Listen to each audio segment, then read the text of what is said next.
Population আর Bangladeshi পপুলেশনের glycaemic যে response differ করে, শুধু তা না, ইনসুলিন রেসপন্সও ডিফার করে। সো একই চাল, একই প্রসেসিং, একই অলমোস্ট সিমিলার। আমি এটা যেহেতু পরে দেখাবার বলছি না। So diversity of population, that made me interested in really research, এবং তারপরে আমরা আরো জড়িয়ে পড়ি। আমরা একটা বড় প্রবলেম এদেশে এগুনো, সেটা হলো রেগুলেটরি অথরিটিকে। আমি আসার পরে দেখি বড় বড় বিলবোর্ডে আহমেদ ফুড প্রোডাক্টস এর বিজ্ঞাপন চলতো তখন। কারো যদি মনে থাকে 90-র শুরুতে, হ্যাঁ, যে ডায়াবেটিক অমুক, ডায়াবেটিক জেলি, ডায়াবেটিক জ্যাম।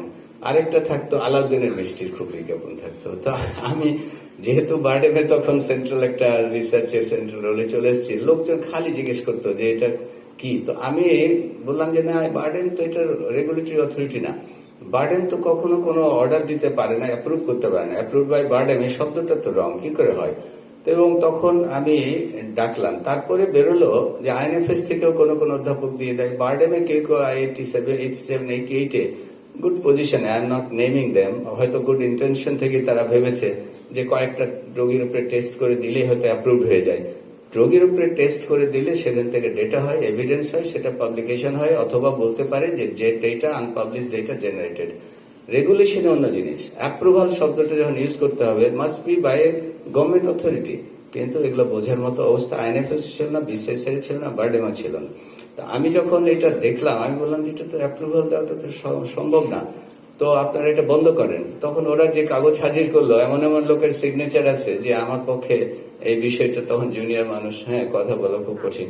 তো যাই হোক, আমার জন্য এটা একটা খুবই বাজে অভিজ্ঞতা যে বহু বছর আমি চোখে দেখতাম বিজ্ঞাপন অ্যাপ্রুভড বাই, আর ওটাতে রোগীরা মিসগাইড হতো, লোকেরা মিসগাইড হতো, কিন্তু কিছু করার ছিল না, অসহায়ের মতো আমাদের দেখতে হতো। বাট আমরা we try to educate them যে এটা unethical, this is not ethical. হ্যাঁ, এটা হচ্ছে এই জায়গাতে আমাদের অনেক সমস্যা।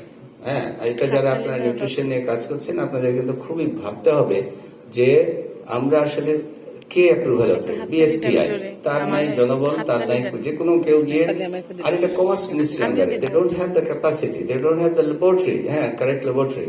তো কমার্স মিনিস্ট্রি অ্যাপ্রুভ করতে পারে কমার্শিয়ালি কাগজ ঠিক আছে কিনা। How can they approve the dietary issues? আবার ডিজিডিএ তে এইবারে ড্রাগস এন্ড কসমেটিক্স অ্যাক্ট আছে, ওখানে ফাংশনাল ফুড ইনক্লুড করেছি আমরা, কিন্তু আরো অনেক কিছু চেয়েছি, করতে পারি নাই। হ্যাঁ, এগুলো কিন্তু আমরা এখন হেলথ কমিশন থেকে আমরা চাচ্ছি এগুলোকে রিভিউ করার জন্য বলছি। আমাদের এই যে ফুড সেফটি অথরিটি রয়েছে, আসলে এই যে ফাংশনাল ফুড যদি তৈরি করেন, নিউট্রিশনাল নলেজকে যদি ফুডে নিয়ে যান, ডায়েটে নিয়ে যান, তাহলে কে আসলে যে রেগুলেশন দিবে, কে কার কথাতে যে আসলে পাবলিক সবচেয়ে আস্থাবান হবে, এবং তাদের সেই ক্যাপাসিটি আছে কিনা, তাদের সেই মেকানিজম আছে কিনা, সেটা না হলে কিন্তু কঠিন অবস্থা। তো এই জায়গাগুলো আলাউদ্দিনের মিষ্টির এই food products, Ahmad food products থেকে 30 বছরে আমরা খুব একটা মারাত্মক ভাগে এগোইনি। এখনো কিন্তু এরকম আছে, কোন ব্যক্তি হয়তো দিয়ে দিচ্ছেন, কোন হয়তো সংগঠন দিচ্ছে, একাডেমিক অর্গানাইজেশন দিচ্ছে, neither INFS nor BARDEM nor BCSI nor BHS, nobody can approve any product. এটা মনে রাখতে হবে। হ্যাঁ, আমরা অনলি এভিডেন্স জেনারেট করতে পারি। এবং এখানে ডজিং রেগুলেশন কিন্তু পাবলিক অর্গানাইজেশন লাইক বিসিএসআই, আমার নামটা এখন মনে পড়ছে না, একটা খুব ম্যাজিক্যাল ফুড বের করলো ওরা। হ্যাঁ, ওই যে অ্যালগি কোন একটা, যেটা মার্কেটে প্রচুর ছড়ানোর চেষ্টা করলো। হ্যাঁ, সেই স্পিরুলিনা ম্যাজিক ফুড, হ্যাঁ, সেই ম্যাজিক ফুড ছড়ানোর চেষ্টা করলো। এবং মজার ব্যাপার হলো যে সেইখানে আমার মনে আছে, আমার ওনারা মারা গেছে, ওনাদের শুভ হোক আত্মার, কিন্তু আমাকে নামগুলো না বললে আপনারা বুঝবেন না যে তখন deputy prime minister Badruddoza Chowdhury sir কিংবা এসিআর চৌধুরী স্যার, ফার্মাকোলজির অধ্যাপক, আমার সবাই খুব সিনিয়র, আমাদের নমস্য, তারা পর্যন্ত একদম টেলিভিশন থেকে শুরু করে, বি চৌধুরী স্যারকে আমি টেলিভিশনে প্রমোট করতে দেখলাম, উইদাউট এভিডেন্স প্রমোট শুরু হয়ে গেল। এবং বিসিএসআই এটার লাইসেন্স বিক্রি করে ফেললো। মানে ইভেন আমি সারপ্রাইজ হয়ে গেলাম, কারণ আমাদের একসময় চেয়ারম্যান ছিলেন মশিউজ্জামান স্যার, আমার কাছে এলেন যখন আমি বার্ডেমে, যে তুমি এটা একটা কিছু করো, না হলে ওরা তো প্রোডাক্টের লাইসেন্স কিনে নিয়েছে অনেক টাকা দিয়ে, কপিরাইট, অথচ মার্কেটে তো চলছে না, বিসিএসআই এর রিকমেন্ডেশন হচ্ছে না, বার্ডেম লাগবে। তো আমি বললাম যে এটা কি করে হয়, দেখি এভিডেন্স। আপনি বিশ্বাস করবেন না, কোনো সায়েন্টিফিক আউটপুট নাই, শুধুমাত্র পত্রিকার কাটিং, বহু প্রফেসর, বহু মন্ত্রী টন্ত্রীকে দিয়ে বহু জায়গাতে বহু দেশে উদ্বোধন করিয়েছে, সেই কাগজ দিয়ে ওনারা এখন অ্যাপ্রুভাল নেবে, এটাকে প্রমোট করবে। সো কেন এই দেশে এগোয় না, তার কারণ হলো অনেক সময় পাওয়ারের লোকজনও, ভেরি পাওয়ারফুল পজিশনের লোকজন আনএথিক্যাল এবং সায়েন্টিফিক ডকুমেন্টেশন বোঝো না। হয়তো ওনারা মনে করছেন যে ওই যে আরেক জায়গায় হয়তো বলেছে কোন মিনিস্ট্রিতে অ্যাপ্রুভ করেছে, that is an evidence, that is not an evidence. সেটা আপনাদের বুঝতে হবে। আমরা আসলে আমার এই জীবন ওই সময় থেকে বহু ট্রাই করেছি ইন্ডাস্ট্রির সঙ্গে কাজ করতে। লো ক্যালোরি আইসক্রিম, কেউ কেউ সেই স্টোরি জানে যে এগুলো আমাকে এসে বললো যে একটা টেস্ট করে দেন লো ফ্যাট আইসক্রিম। তো আমরা করলাম, আমি বলে দিলাম যে দেখুন একটা স্পেসিফিক যে রেজাল্ট শুধু স্পেসিফিক কথাটাই বলবে যে আমার টিজি বাড়ায় কিনা, লিপিড বাড়ায় কিনা, কিংবা আমার পার্টিকুলার তাও অ্যাকিউট টেস্টে বাড়ায় কিনা, ক্রনিক খেলে কি হয় আমি জানি না, সেগুলো কিন্তু কোনো কিছু না। আপনি শুধু এই রেজাল্টটুকু জানালাম। আপনারা যদি সত্যি সত্যি আরো এগোতে চান তো কন্টিনিউয়াসলি করবেন এবং এই রেজাল্ট দিয়ে কোনো মার্কেটিং এ ইউজ করবেন না। আমি আমার সাথে সে কমেন্ট করেই কিন্তু আমরা টেস্টগুলো করেছি। With my surprise somebody inform me যে ইয়েতে কি বলে ইস্টার্ন প্লাজাতে বড় করে ঝুলিয়ে দিয়েছে আইসক্রিমের দোকানে, যে বার্ডেন কর্তৃক পরীক্ষিত। এই আরেক জিনিস, বার্ডেন কর্তৃক পরীক্ষিত অনুমোদিত। তো হয়ে গেল, আরেক আমি সেটা বন্ধ করতে হলো প্রজেক্ট। একই সোডিয়াম সাইক্লামেট আরেক ধাপ গেল, ঘন চিনি হলো। আমরা কেবল কিছু ডেটা জেনারেট করলাম, সোডিয়াম সাইক্লামেট ওয়ালারা পত্রিকায় বিজ্ঞাপন দেওয়া শুরু করবে। শেষে বার্ডেমের থেকে আমাদেরকে লিগাল নোটিশ দিতে হলো আমাকে, যেটা বন্ধ করতে হবে। বিকজ আমরা কখনো অনুমোদন দিই নাই, কখনো এইভাবে ঢালাও বলি নাই যে ঢালাও স্বাস্থ্য ভালো হবে। আমরা শুধু এভিডেন্স একটা জেনারেট করলে এটা আপনাকে পরে কিউমুলেট করতে হবে, আরো কাজ করতে হবে, দিয়ে যথাযথ অনুমোদন দিতে হবে।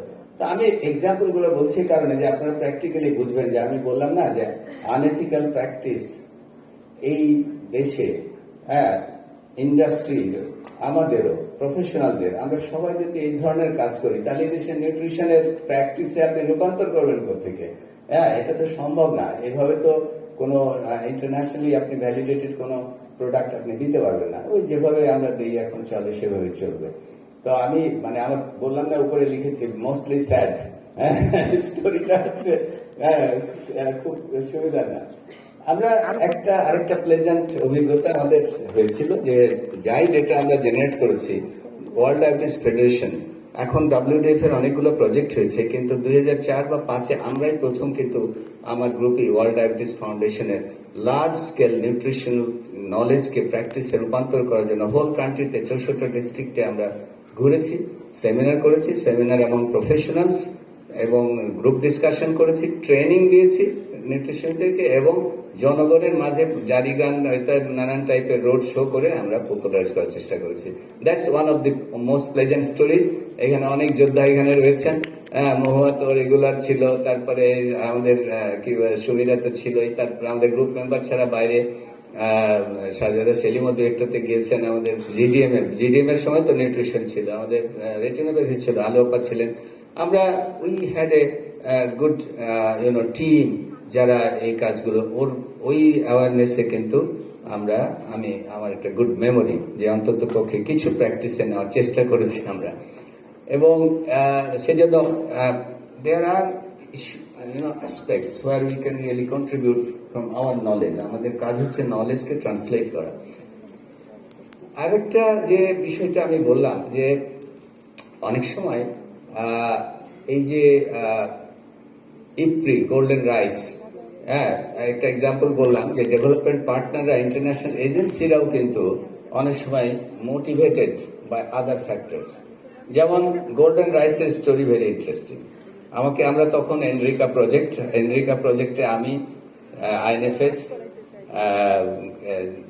ফিশ এগ্রিকালচার ইউনিভার্সিটির ডিপার্টমেন্ট অফ ফিশারিজ আর বিরি, আমরা 4 জন partner, enhancement of research capacity supported by Danida. তো এই পার্টনারশিপের সূত্র ধরে ড্যানিডা আমাকে নিয়ে গেল ডেনমার্কে একটা কনফারেন্স, এক্সপার্ট গ্রুপ মিটিং এ, এই গোল্ডেন রাইসকে কি করা যায় অনুমোদনের ইস্যুতে। তো আমরা এবং ইউরোপে আজ পর্যন্ত কিন্তু অ্যাপ্রুভড হয় না, ওইভাবে ইউরোপিয়ান এবং আমরা সায়েন্টিস্টরা মূলত দেখলাম যে এগুলোর কেমিক্যাল অ্যানালিসিস হয়েছে, এগ্রিকালচারাল রিসার্চ হয়েছে, যে প্রোডাকশন কেমন হয়, এটার কি বলে অ্যাডভার্স কোনো ক্লাইমেট চেঞ্জ হয় কিনা ইত্যাদি ইত্যাদি, এগুলো রয়েছে। কিন্তু কোনোদিন কখনো ফিজিওলজিক্যাল কোনো টেস্ট হয়নি। কেমিক্যাল টেস্ট থেকে তারা বলতেছে যেটা ভালো হবে, এটাতে আয়রন হবে, এটাতে ইনক্রিজ করবে ইত্যাদি ইত্যাদি, কিন্তু রিয়েলি ক্রেডিবল কোনো ফিজিওলজিক্যাল স্টাডি, ক্লিনিক্যাল স্টাডি তারা ছাড়াই কিন্তু মার্কেটিং শুরু করে দেবে। এবং আমেরিকা কিন্তু এ ব্যাপারে ওস্তাদ, হ্যাঁ, যে কত তাড়াতাড়ি জিএম ফুড মার্কেট করতে পারে সেটা তারা করতে শুরু করে দিল। তো আমরা কিন্তু ভেরিমেন্টলি বাধা দিলাম। এবং মজার ব্যাপার, ইপ্রির যিনি চিফ ছিলেন সেই সময়, আমি নাম মনে পড়ছে না, একই ফ্লাইটে আমি বাংলাদেশে এলাম, উনি আইএনএফএস এর আর একটা কাজ ছিল। আমরা কিন্তু রাস্তায় ঠিক করলাম যে হ্যাঁ, বাংলাদেশে আমরা ফিজিওলজিক্যাল স্টাডি ফার্দার করে এভিডেন্স জেনারেট করে করব। টু মাই সারপ্রাইজ, কিছুদিন পরে আইসিডিডির এক মিটিং এ, তখন মতিয়া চৌধুরী ছিলেন কৃষিমন্ত্রী, উনি হয়তো উইথ গুডনেস, অল গুডনেস, ওনাকে বোঝানো হয়েছে, আমি দেখলাম গোল্ডেন রাইস মার্কেটিং এর পারমিশন পেয়ে গেল বাংলাদেশ। এবং সারা ইউরোপ কিন্তু পারমিট করলো না, অনেক দেশে মার্কেটিং হয়ে গেল। দেখুন, মানে আই এম নট সেইং যে গোল্ডেন রাইস ভালো না মন্দ, কিন্তু সবচেয়ে বড় কথা হলো without evidence, without any physiological evidence কিন্তু এটার মার্কেটিং পারমিশন হয়ে যায়। সো দিজ আর এরিয়াস যে ইন্টারন্যাশনাল এজেন্সিও কিন্তু হ্যাঁ মোটিভেটেড কাজ করতে পারে, মোটিভেটেড বাই দ্য কমার্স, ইন্টারেস্টটা কিন্তু ওই দিক থেকে আসতে পারে। সো এইখানেও কিন্তু অনেক সতর্ক হওয়ার ব্যাপার থাকে আমাদের, যে কেউ বললেই ইন্টারন্যাশনাল এজেন্সি বলেছে, ওয়ার্ল্ড ব্যাংক বলেছে, ইপ্রি বলেছে, এবং বলেছে, সো সবকিছু ঠিকঠাক মে নট বি। হ্যাঁ, একটা কংক্রিট এক্সাম্পল আমার লাইফে আমরা দেখেছি, আমরা কিছু করার নাই, এই সবগুলো এত পাওয়ারফুল লবি। তারপরেটা তো আরো দুঃখের বিষয়, এটাই হচ্ছে আমার লাস্ট গল্প। আমি অনেক গল্প বলতে পারি, হ্যাঁ, কিন্তু সময় যেহেতু সংকীর্ণ, আমরা টাইট টাইমে, আমি জাস্ট কয়েকটা কথা শেয়ার করে, আমি যেগুলো বলেছি অ্যাবস্ট্রাক্টে বা ইন্ট্রোডাকশনে, আপনি বুঝতে পারছেন যে এখানে রেগুলেটরি ইস্যু আছে, এখানে করাপশনের ইস্যু আছে, এখানে এথিক্স এর ইস্যু আছে, এখানে প্রফেশনালদের ইন্টিগ্রিটি ইস্যু আছে, হিউজ ইস্যু জড়িত। আপনারা নিউট্রিশনকে যদি প্র্যাকটিসে নিতে চান, ইউ হ্যাভ টু অ্যাড্রেস। তো এনিওয়ে, এটা হচ্ছে সবচেয়ে দুঃখ। আইএসআইএস নাম শুনলে আবার ওই ইসলামিক এক্সট্রিমিস্ট সিরিয়ার ভাবেন না, এটা হলো আইএসআইএস ফুড প্রোডাক্ট নামে একটা কোম্পানি বাংলাদেশে এসেছিল। আই হোপ যে আমার পুরনো কলিগরা কেউ মনে করতে পারেন, আইএসআইএস ফুড প্রোডাক্ট কিন্তু সিরিয়াসলি ডানিডাত কর্তৃক ফান্ডেড হয়ে আমাদের রিসার্চকে বেস করে, আমাদের জিআই রিসার্চকে বেস করে, তারা 100 একর জমি দিনাজপুরে নিয়ে পাইলট প্রোডাক্ট তৈরি করে এতদূর এগিয়েছিল যে দে গট পারমিশন, আমাদের রেজাল্টকে শো করে তারা পারমিশন পেয়েছিল স্ক্যান্ডিনেভিয়ার মার্কেটে যেতে।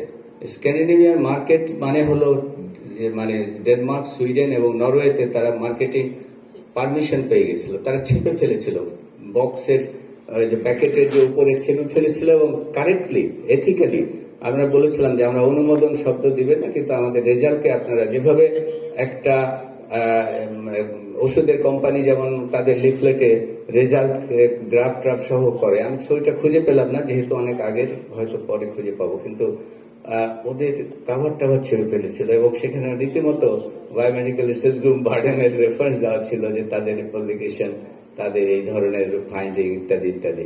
দেখুন, এই এতদূর এগোনোর পরে আটকে গেল, এখান থেকে পারমিশন বের করতে পারলো না, এবং পারমিশন বের করতে পারলো না এক যুগ আগের কথা। হ্যাঁ, দেন যে কৃষি বাণিজ্য মন্ত্রী বা somebody who controls the export, সে এটাকে ব্যান করে দিল। হ্যাঁ, এক্সপোর্ট করতে দিবে না। এক্সপোর্ট করতে দিবে না কেন? কারণ এক্সপোর্ট কি বলে, তখন ব্যান ছিল চালের উপরে, কিন্তু ভ্যালু অ্যাডেড চালের উপরে ব্যান ছিল না। এটা তো একটা ভ্যালু অ্যাডেড চাল, তাকে এই গ্রুপে ফেলবে না। ফেলবে কি কখন? Huge money. At that time they asked for about 60 lakh টাকা ব্রাইব। এখন ড্যানিরা কিছুতে ব্রাইব যাবে না, এটা ডেনমার্কের এম্বাসি ইনভলভ, তারা বলছে নো, আমরা ওই কাজে যাব না। আমার ওই ভদ্রলোকের কথা এখনো মনে পড়ে, বৃদ্ধ ভদ্রলোক, হ্যাঁ, উনি বেশ বয়স্ক ভদ্রলোক, উনি কতবার এলেন এবং হি ট্রাইড হিজ বেস্ট, কিন্তু কিছুতেই করাপশনের ঊর্ধ্বে এটাকে নিতেই পারলেন না। এবং ওই চালগুলো শেষ পর্যন্ত এতগুলো চাল প্রডিউস করেছে ওনাদের, হি লস্ট হিজ ফরচুন, এই কোম্পানি তাদের। এবং আমার নিজে মনে আছে, পরবর্তীতে লোকাল মার্কেটিং এর জন্য আগোরার লোকদের সাথে বসে রাউন্ড টেবিল মিটিং, কেউ উপস্থিত থাকতে পারে এখানে, যারা রাউন্ড টেবিল মিটিং করে ওনাকে আমাকে নিয়ে গিয়ে চেষ্টা করা হলো যে অন্তত দেশে মার্কেটিংটা কারেক্টলি হবে, এগোরা রাজি হলো। শুরুতে কেবল ওদের নাম ছিল, টু মাই সারপ্রাইজ আমি কিছুদিন পরে দেখলাম ওই নাম উঠে গেল, ওনারা আত্মসাৎ করে নিল। ওই চালগুলো কিন্তু যেগুলো প্রডিউসড হয়েছিল সেগুলো এইভাবে বিষয়টা তারা নিজেদের প্রোডাক্ট বলে চালিয়ে দিল। তো ওরা ওই রয়্যালটা ওটা পায় নাই। সো আমি স্টোরি বলছি এই কারণে যে এই দেশে আপনি যখন ট্রান্সলেশন প্র্যাকটিস করবেন, we need a proper regulation. হ্যাঁ, আমি জাস্ট শেষে বলি যে আসলে এই যে অ্যাকচুয়ালি ভ্যারি যে করে ওই হানের কাগজ ডকুমেন্টটা দেখুন, আমরা Denmark study 1, study 2, study 3, patient characteristics almost matching. আমি কুইকলি যাচ্ছি, এগুলো অনেকগুলো ম্যাচিং কন্টেন্ট, রাইসের কন্টেন্ট একই রাইস ইউজ করেছি আমরা, তার কেমিক্যাল কম্পোজিশন। কিন্তু যখন গ্লাইসেমিক ইন্ডেক্সে গেছে তখন দেখবেন যে বাংলাদেশি পপুলেশন আর ড্যানিশ পপুলেশন, এটা 97 আগে, তখন আইডিডিএম ব্যবহার করতে হয়। সো দেখুন they differ in the glucose রেসপন্সে। সো এটা বলে যে লোকালি কনটেক্সটে আপনার ডেটা লাগবে। আর আমি শেষ কথায় চলে আসি, কারণ সময় সংকীর্ণ। শেষ কথাটা হচ্ছে যে আমি অনেকগুলো ফ্যাক্টরের কথা বললাম। ফ্যাক্টরের কথা নলেজ জেনারেশন বা ইনস্টিটিউশন রেসপন্সিবিলিটি, প্রফেশনালদের responsibility, regulatory authority responsibility, commercial পার্টনারদের responsibility, international agency responsibility, huge number of complex factor. এই factor, underlying factors need to be addressed comprehensively if optimum progress is expected to be achieved in the translation of nutrition research into practice. That's my last message. আপনারা new generation, যে generation July August বিপ্লব করতে পারেন, যে generation দেশকে নতুন করে গড়ার ভাবনা নিয়ে আসতে পারেন, আমার বিশ্বাস আপনারা যদি সত্যি সত্যি বুঝে থাকেন, আমার 35 years 40 years প্রায় মোর দ্যান 35 years এর এক্সপিরিয়েন্স থেকে আমি বলছি যে only that can change the society. আর যদি আমরা ভাবি যে আমরা অটোমেটিক্যালি চেঞ্জ হয়ে যাবে, হবে না। হ্যাঁ, this is a long struggle এবং multiple factors involve. I have tried in my whole life and I am still trying. আমরা আমার রিফর্ম কমিশনে আমরা চেষ্টা করব কিছু কিছু জিনিসকে অ্যাড্রেস করতে, but it is a long struggle. হ্যাঁ, it's a uphill struggle. Thank you very much.